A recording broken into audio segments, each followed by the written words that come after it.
por acima de tudo, amor. Bem, não tem nada mais importante a gente tirar um pouquinho também agora da doutora Filó, saber como é que despertou nela a escolha por medicina e depois por que a escolha por intensivista, doutora Filó. Dizem que eu tinha um desejo desde pequena de cuidar de neném, né? E quando eu nasci, o obstetra que fez meu parto falou que a minha mãe acabou de nascer uma médica.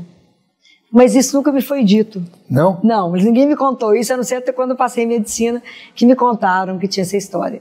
E eu fiz medicina para ser pediatra. Eu falava com meu pai, eu vim para ser pediatra. Então eu preciso cuidar, porque pediatria é a única profissão que constrói, né? O pediatra é um geriatra. Né? Porque tudo que você fizer, a qualidade, eu falo com as crianças, eu te recebo para cuidar de você dos seus 90 anos. Né? Para você ser um velhinho sarado, uma velhinha sarada, né? Então a gente tem que cuidar com esse olhar, né? E eu sempre gostei muito da terapia intensiva, eu sempre gostei muito de criança crítica, menino grave, mas com o objetivo de pôr de pé. Sabe, esse fascínio de chega o menino grave, a gente faz o que tem que fazer e de pé. Né? Nós temos um colega intensivista que eu tenho certeza que ele também pensa igual eu. Essa adrenalina, essa correria de buscar esses meninos, assim, esse dinamismo, sabe? E a gente pode ver muita coisa acontecer, né? Porque são coisas impressionantes, né? De pôr esses meninos de pé. E aí a grande experiência de que como é que o amor levanta os meninos é uma coisa surreal, né? O amor é um remédio. Levanta, isso cura. Agora, quem tem esse tamanho de amor que a senhora tem no coração, o remédio sai mais forte daí, não tem dúvida. Intensivista foi porque era o lugar mais crítico, então. Eu queria cuidar de menino grave. E aí acabei indo para, aprendendo, né, sendo conduzida. Na minha época não existia residência de terapia intensiva. Eu fui treinada 30 dias pelo meu chefe e virei intensivista. Na minha época não tinha residência. A gente tudo nosso era na raça, né? Mas a gente desbravava, era tudo na raça. É que o amor treina mais do que o livro, né? Não tem... Isso eu tenho dúvida.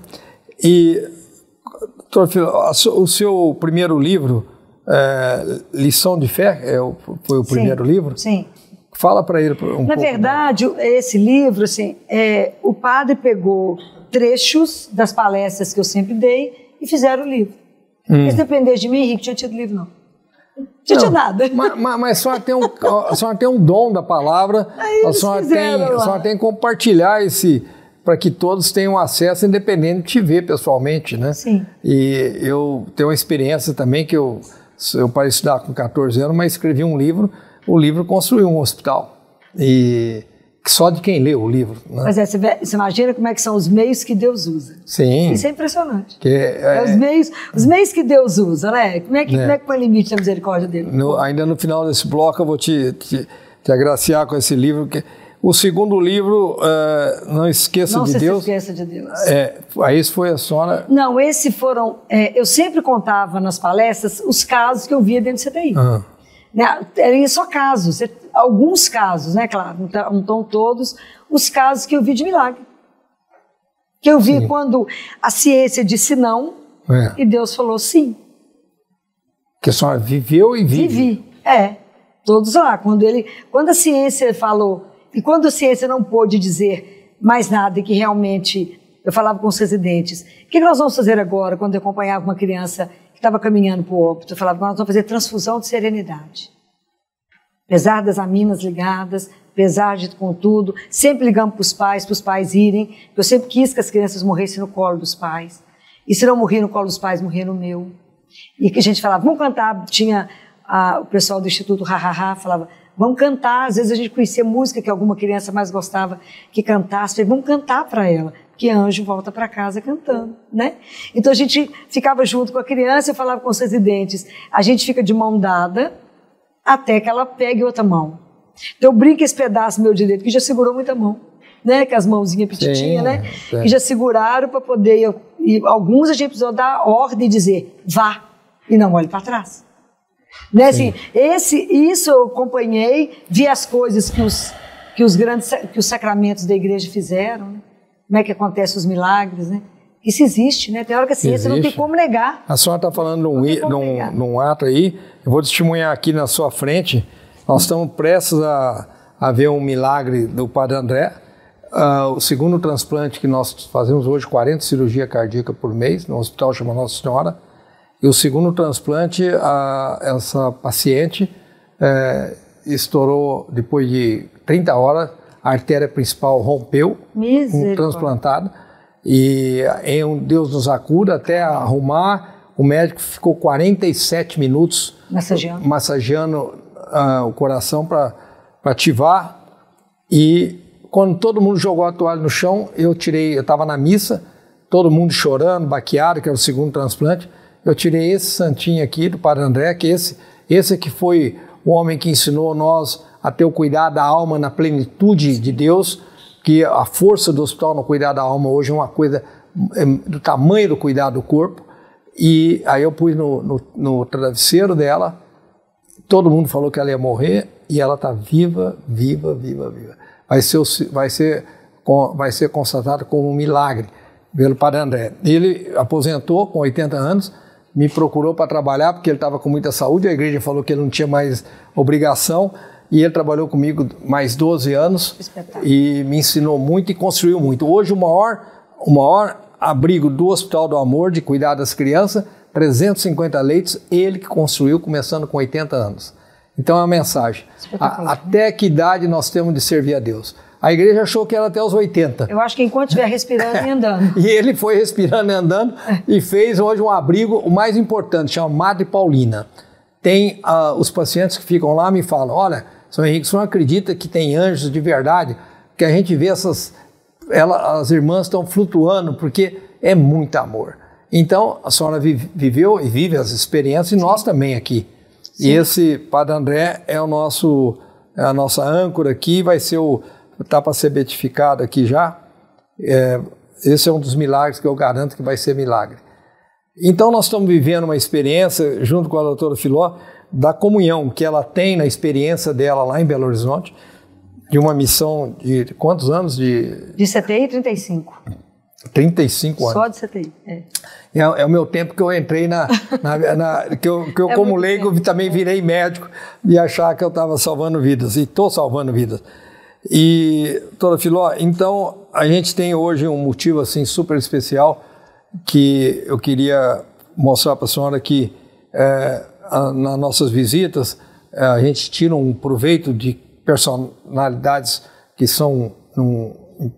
tem um tempo muito escasso, como é o tempo da senhora, e vou te entregar 2 obras que eu escrevi. Essa aqui tive a inspiração de contar a história minha e do meu pai. Sim. É um best-seller que ainda é o livro mais vendido no gênero da editora Gente, agora na Bienal desse ano em São Paulo.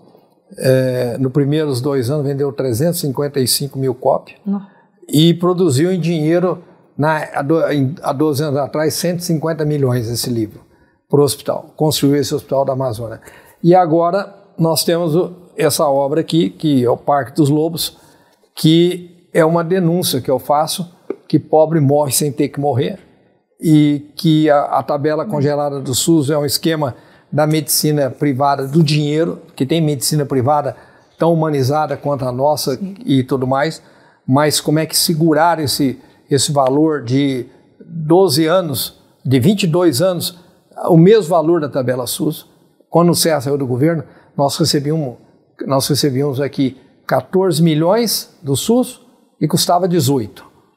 Hoje nós continuamos recebendo 14 milhões do SUS e custa 50 a mesma unidade.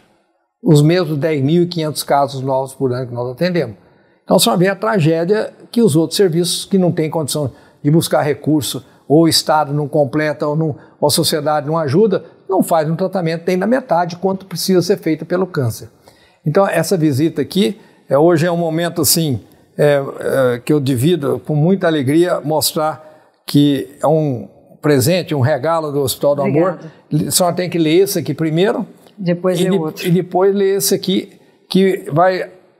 nós não estamos fazendo esse programa só para expor a visita e a importância da visita, mas para dizer que a doutora Filó, sabendo o tamanho dessa missão, nós estamos hoje em prevenção em 19 estados, em tratamento em 5 estados.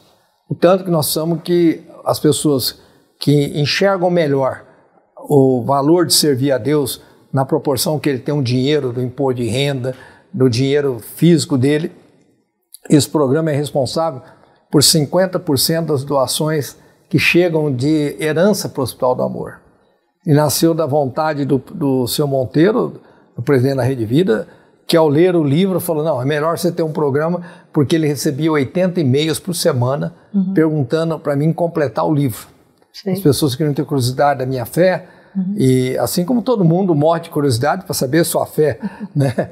Então acho que é isso que o Hospital do Amor hoje tem muita alegria de compartilhar e agradecer a sua visita aqui e dizer que nós temos esperança, só vem esse ano fazer uma palestra para os meus colaboradores, que é a parte grande da minha família, que chama Cuidando de Quem Cuida. Eu garanto que só nós vamos ter a oportunidade nós vamos ajudar muitos, mas muitos dos nossos, da nossa família a conhecer melhor o motivo dessa missão. Henrique, eu queria, antes da gente terminar, falar duas coisas. Assim. Primeiro que essa visita aqui para mim foi uma surpresa de Deus. Eu falo que é sempre os carinhos de Jesus comigo, né? De me dar a oportunidade de estar aqui, de estar com o Senhor, conhecendo a todo mundo aqui. Essa família grande. Família imensa, um lugar belíssimo, né? E da gente ter a liberdade de poder falar com tanta clareza dessas coisas que a gente fala, do amor, né? Da importância disso, que isso é real, que isso realmente faz uma diferença, que isso é verdade. Porque quando você é sozinha num lugar, assim, fica parecendo que isso é utópico, não é real. Isso é real, acontece, né?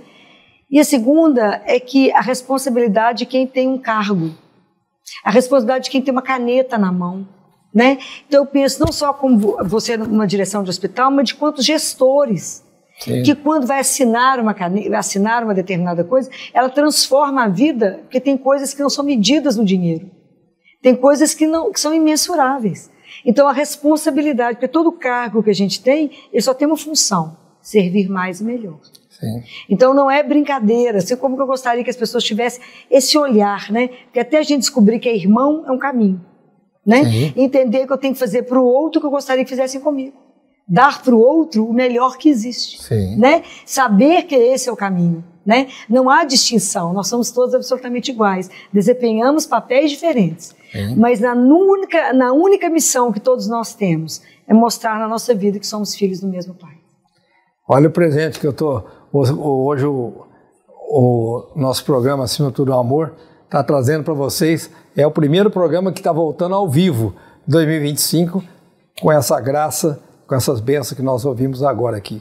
É isso aí, doutor. Muito obrigado. Eu que agradeço, Henrique. Muito obrigado por tudo. Por acima de tudo.